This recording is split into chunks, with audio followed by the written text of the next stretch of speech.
sometimes I never go through with this. I have this feeling where I'm like, oh, no one's in at home. I could go out and buy a mint Viennetta and eat a lot. I never do. Do you want some smoked salmon avocado California rolls to remind you of California? I mean, when you're in a I really sort of feel like I'm in California already. What with being on this This is depressing. drizzly estate in London. It's horrible. It's a depressing day weather-wise. It's a depressing day, and this is a particularly depressing location, overlooking a hand car wash. Riddle me this. See their pricing structure up there for a hand car wash? Yeah. Outside wash. So outside wash, small car is £8, medium car is £9, large car is £10, and underneath the large car they've put A8 S-Class 7 Series. So you know what you're dealing with there. They mean executive limo. Yeah. Okay. And then X-Large, and it says underneath, Jeep, 7-seater. Now, Hang on. what Jeep? Grand Cherokee? What? Grand Cherokee's smaller than a 7 Series, isn't it? Well, I would have said so. Wrangler is. Wrangler's not Wrangler very is. big.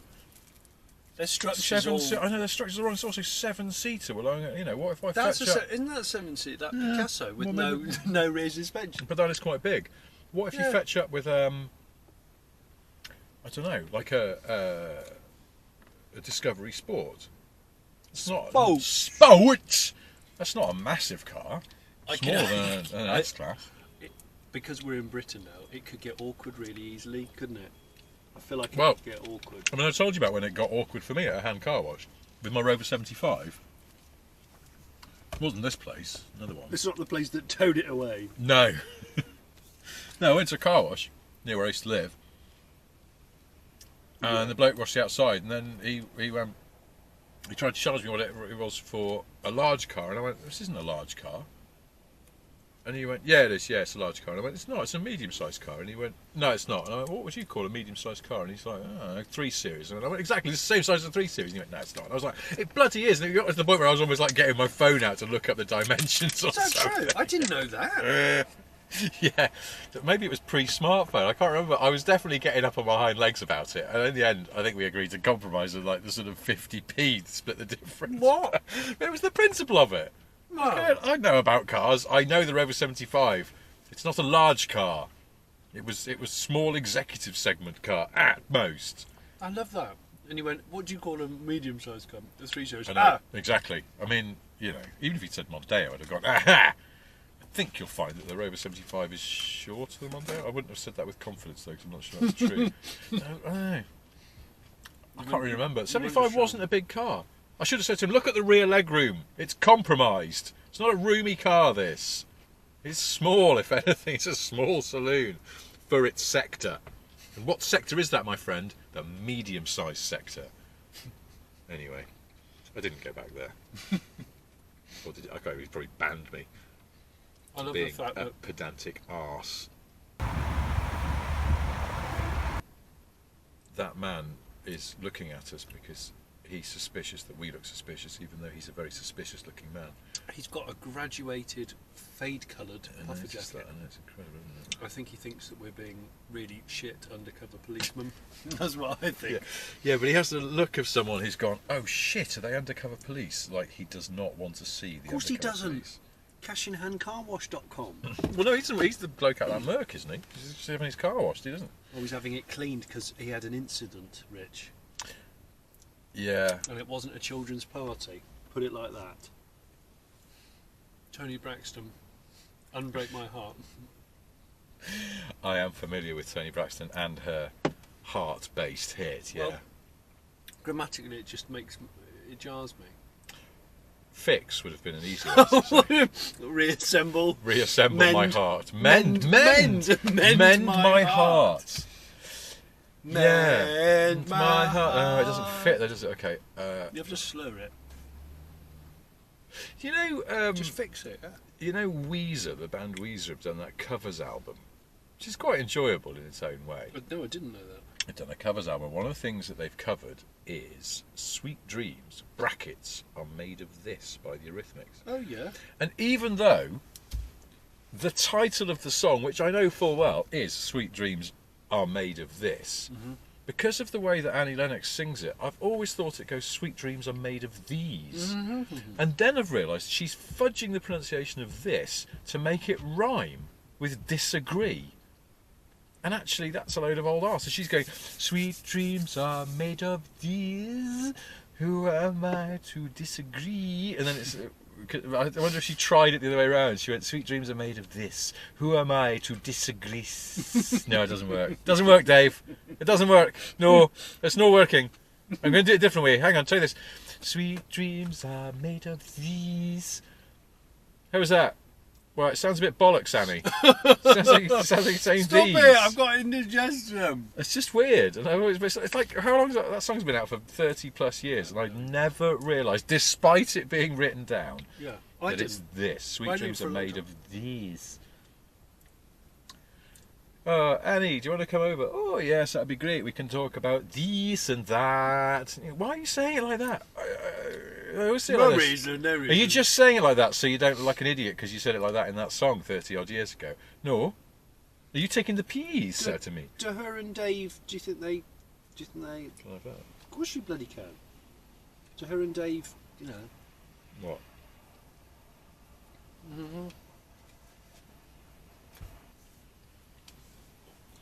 I think, amongst other things, didn't Dave Stewart have a weird sort of hypochondria where he insisted that he had his appendix removed even though there was no need? What? How do you know this kind of thing? Do you read Mojo? It's just a kind of odd thing that I remember. It's Although very I may be difficult to misremembering it. talk with sushi in your mouth. I'll tell you why. Why? The exterior bit of that sushi was too dry. It was quite dry, wasn't it? The ricey bit was dry. It's hard to talk because there's fear you're going to start just gobbing a little. Well, I don't think any sushi maker in Japan feels threatened. What? Feels Buy some cheap sushi Buy you some bought from an out-of-town Tesco. Quite. I don't think. Cancel the whole sushi operation, boys. There's a supermarket in Britain's got our number. I'm trying to think of the rest of the words to Unbreak My Heart. Are they as bollocks? My heart, Say you'll love me again. Undo this hurt. Undo. Okay, undo is a word. Undo is absolutely a word. But it's just and the name of the song's Unbreak My Heart, right? And no other Toni Braxton song is played on the radio. That's true. Yeah. And I think she made a number of hits. Yeah, she did. Like, well, He Wasn't Man Enough for Me. I just remember that one off the top of my head. Really? I'm pretty sure that was Are you a secret Braxton fan? No, I just remember that one. That's all. You one of, what would Braxton fans be called? Braxtonians. Braxtonians. I don't know. Also, if you were to just go, oh, I'm going off to see Toni Braxton, you go, oh, he owns Highview Garage. No, Tony with an I. Big Tony. Yeah, big Toni Braxton. Big Toni Braxton. Oh yeah, his lad plays football down at. Didn't he do Unbreak My Heart? No, but I heard he'd got a couple of illegal fighting dogs. Oh, he did, didn't he? He got bollocked the other year for doing cockfighting in the woods. Not like that. Yeah. No, Tony with an I. If you said to me, like, just now you went, oh, what are you up to this week? Oh, well, actually, tomorrow I'm going to go and see Toni Braxton. Yeah. I don't know whether I'd be surprised about that. What, me? Yeah. What? Well, just because she's one of those people you just go, maybe she's got loads of other songs that are really good. And Unbreak My Heart, which is a bit syrupy, is not really representative of, well, yeah, all right, gives you diabetes. Do you have, as I do, and I'm in fact wearing now, a working at home jumper? Yeah. This is my working at home jumper, which I appreciate. I'm now out in it. Yeah, what sort of breaks the rules. You've broken your rules. Well, I've got a couple of them, but this conforms to all of it. First of all, it's very comfortable. That's your number one working at home jumper thing. And sort of wrapped up in that, it's a little bit baggy and shapeless. Yes. That is I've true. owned it for a while, which again is related back to point two. It's gone shapeless. Have you owned it pre your wife? No. Okay, because that's... My other working at home jumper was bought for me by my wife not long after we got together. Oh. But she misestimated my size, and it's too big. But of course that makes it prime working at home. It jumper. does. It's incredibly baggy and comfortable. I've got 2 working at home jumpers. One of them's actually a fleece, but it's a lined fleece. Bugger me, it's warm. Yeah, yeah. Because during the day the heating goes off and Yeah. no one's home apart from me, really. Feels wasteful. So I don't want to strike up 12 rads when Yeah. it's just Yeah. me in one room. So on goes the lined fleece, and it is. Is it branded with something that? No, it's totally unbranded. Oh really? It's totally Oh okay. I was hoping it had like. It's got a zipped down to there. Right. With a little toggle. On the zip. Oh, it's an over the. It's an over the top. Oh, okay. And damn, it's warm. See, again, that's the thing. Putting on items over your head and taking them off again at will at home is nay bother, because you're not going to go, oh no, I've completely like messed my hair up before I go out and have to present an award for somebody. best pronunciation of this. And No. it's a joy to working at home. Yeah. Working at home Yeah. jumper. It's just so comfy. That's why I put it on today, because it's just like comfort. It's a miserable day. It is a miserable day. I need the sort of only the warm hug that a work at home jumper can give you. We've got to go to an event tonight where you've actually got to make an effort. Yeah, I'm not going to wear this. Clearly you're not Although gonna it wear did that. cross my mind to do it. I just thought, what if I just put a jacket, like a smart jacket, over this, because it'll make a statement, and the statement will be, I was working at home earlier on. But also, it's I that whole literally thing of, couldn't like- be ringed. But you could you could pull off that incredibly kind of mentally tortured but very clever movie director. Yeah. Where they I just quite aspire to that look. yeah. Where it's all a I bit need disheveled. shaggier and hair. It's, Shaggier hair. it's like an unfinished jigsaw Need of more clothing. grey in my beard. Yeah, and then just sort of dishevelled. But you pull it off because you go, but it's Did you see Richard. his last movie? Yeah, Man's a it's freaking Richard genius. Porter. You know. It's like, Yeah, see, the other problem with that plan is that I am not a genius movie director. Well, no. So I would look like an imposter. What you look like. So, I just look like a scruffy man, which is... the unwritten rule, I don't know if it might not be the same as you, but it is for me. The unwritten rule about the work at home jumper, it doesn't get washed as much as it ought to. Exactly. Yes, Because, and I'll tell you for why in my it case, hinders the comfort. it will shrink it. Yep. There's a risk that it will be compromised in some way, and I cannot take that risk. I've explained this to my wife. Yeah. So I'm just going to do. I I'm going hide to it. wash some stuff. Should I Yeah. take that old jumper of yours, which you've once again thrown on the floor, because that seems to be the destiny of the work at home jumper? And I'll go, no. I think at one point I actually went, don't you dare put this in the washing machine, because once my wife washed a jumper of mine, and she didn't realise that it was merino wool, and it shrank, and I'm not joking, it shrank to child size. It shrank that It was badly? a child size jumper, and I was a little disgruntled about this, and so I now have I will take care of the washing of my own jumpers, thank you Just jumpers. policy. Yeah. So trousers are fine. Oh yeah, everything else is fine. Okay, Everything else is okay. fair game, but yeah, just not jumpers, and certainly not the work at home jumper. Which, I mean, there's probably It doesn't look dirty. Well, no, but that's part of one of the things a work at home jumper should have is a sort of almost unreal stain resistance, or at least your belief that it's unreal to resistant to stains. So I have to admit, the cat slept on this last night because after I put it on and I was driving to yours this morning, I checked one arm and I went, there's definitely more hair on that arm than that one. And it was like, the damn cat. I know which cat it was. Oh, now, you know when people make replicas out of from normal production cars of something more exotic? what, like a Fiero that becomes a Ferrari 348?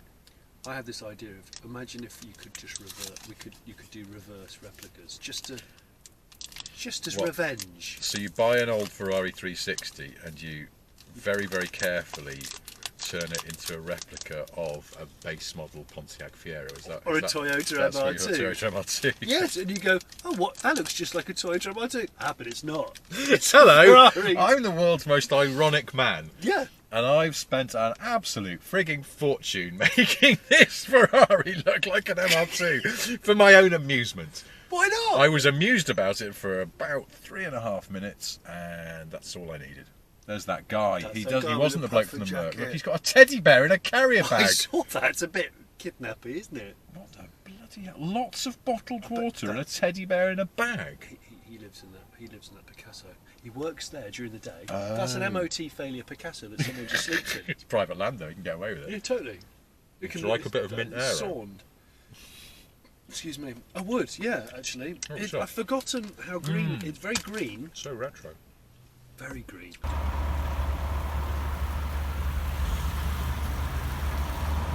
I've eaten too much.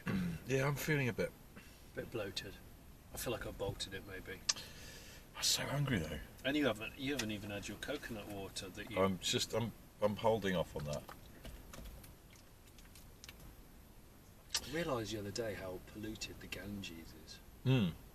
Well, yeah. They were saying how many billions of gallons of raw sewage go in there a day, and there are still some fish that live in it. What? Yeah, some fish live in the Ganges. Like shitfish. They're like that big, and oh really? I always thought you were going to say they've become huge because of the ones upstream are, like... but before all the pollution gets poured in. But yeah, it was a documentary, a Jeremy Wade documentary, who I think is cool. Do you know who is because you know obviously the Ganges is pretty polluted, and a lot of rivers are, particularly in the developing world. But do you know who is a champion of British rivers and the sometimes unclean and poorly managed state of British rivers? I've discovered through the medium of Twitter. Big champion of British river preservation, conservation and care. Well, I want to say Toni Braxton, but obviously that would be amazing. I wish I could make that dream come true. Sadly not. But you're in the right ballpark with Anne Musician. Not Brian May. No, he's too busy with his badges and his goose fury. Yeah. Not Roger Daltrey. No, he's not on Twitter. No, but he likes because of the trout connection. He likes his trout but, lakes. but that's a managed lake, isn't it? It's a managed lake. He's got his own shit to take care of. Yeah. Tell me. Fergal Sharkey. What? Fergal Fergal Sharkey's into clean rivers. Fergal Sharkey, follow him on Twitter. It's worth it. He is passionate about British waterways. He's done this whole Twitter series where he live tweets himself walking the rivers of North London. He's completed that project. He's now walking the rivers of South London every weekend when he's got time. He just goes and he goes, right, today we're gonna go and walk the, I can't remember some of the names. Not the Thames, obviously that's too easy. What? That's too easy for Sharkey. Sharkey's a tributary man. He wants to go and walk these obscure rivers, the Brent or something like that. He's gonna walk it, and as he does, he takes photos of things that anger him, where there's sewage pipes going into the river where there shouldn't be, and there's bits where they've created a gully for the river to go through, and it's just poorly designed and managed, so the river flow is compromised. And he explains all this. He talks a lot about it, yeah. I mean, sometimes he's saying things where you think you have to be a bit of a river nut to know this, but it's fascinating. How old is Sharkey now? In his 60s, I reckon. He lives near me. Does he? Yeah, I've seen him in Waitrose car park a couple of times. Weirdly, I know, it's quite odd. I have bumped into him at the Brit Awards once, coming out of the Gents. Really? Yeah, and I didn't quite recognise him, and then went along. Did he stop you and go, you better not be going for a shit in there, because it turns out that these facilities dump directly into the River Dee, and I'm not having it. Yeah, well, if he had some though, go, what do you want me to do? Why are you talking about rivers, Fergal Sharkey? Go back to my table, do you little grab thief? into a napkin and then tie a knot in it and throw it under the table. It's an awards thing. No one's going to notice. Fine. Woo, They're it's party expecting time. No one needs you to. Why are you shitting into a napkin? Because Fergal Sharkey told me to, for river conservation reasons.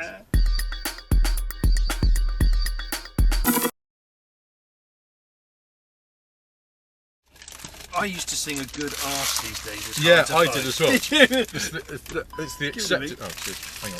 Is it the acceptable face? That is what you have to do with that song, and indeed any song with heart in it. A good arse these days is hard to find. Good arse.